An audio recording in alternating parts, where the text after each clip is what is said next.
It's 6:30. Good morning. I'm Ian Crouch with Hunter News. A man's been charged over several incidents of indecent exposure at Newcastle Baths. The 42-year-old approached a woman and her two children on Tuesday afternoon before allegedly exposing himself. He allegedly repeated the act several times with other families during the afternoon. Police arrested the man at the Baths. He's been granted bail to appear at Newcastle Local Court on December 11, charged with willful and obscene exposure. Newcastle's most senior police officer is vowing to track down those responsible for a sickening attack on the Wallsend Mosque. CCTV footage shows two men hurling a rotting pig's head into the grounds of the mosque on Monday night. It's the second incident in less than a week after a man was attacked shortly after leaving evening prayers. Superintendent John Grolton says there's no place for this kind of behaviour in society. The behaviour is unacceptable. It does nothing to nurture good relationships in our community, and we are hell-bent on making sure that we bring those responsible before the court. Lake Macquarie MP Greg Piper has reluctantly withdrawn his bill to safeguard the Newcastle inner-city rail corridor once the line is cut at Wickham. He's criticised both major parties for not supporting the bill, which would have only allowed small-scale developments along the corridor, such as cafes and pubs. He's also lashed out at Urban Growth, who he believes is trying to get an unfair piece of the land for development. Medicare locals of the Hunter, New England and Central Coast areas are collaborating to prepare a tender to operate the future of primary health care. The Primary Health Network is set to replace Medicare locals and will be responsible for improving health, working with hospitals and health professionals in the community's best interests.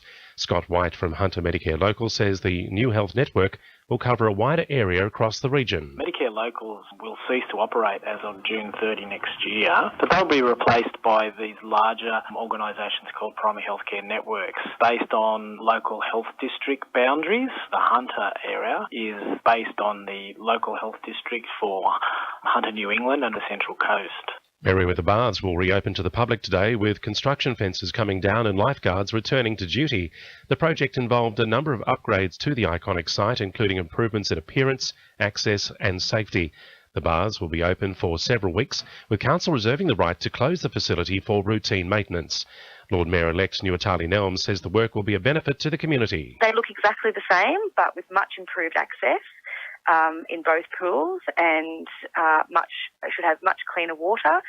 And I hope that the community gets to enjoy them for many, many more years to come. And free Wi-Fi is being made available in the Newcastle CBD. Telstra is using former phone booth locations in Scott, National Park, Hunter and Shortland Street, and is offering the service until next year. Now with sport, Sally Spicer. Knights coach Rick Stone has expressed hopes the extended off-season forced upon Cade Snowden and Jeremy Smith will be good for the team long term. The duo accepted a 3-month suspension for unwittingly taking prohibited drugs with a number of their former Cronulla teammates. The international forwards will return to training on Monday. Jets veteran Joel Griffiths has warned his teammates their careers could hinge on their performance this season. The team has so far failed to win any of their 6 games, with their only competition points coming from 2 draws.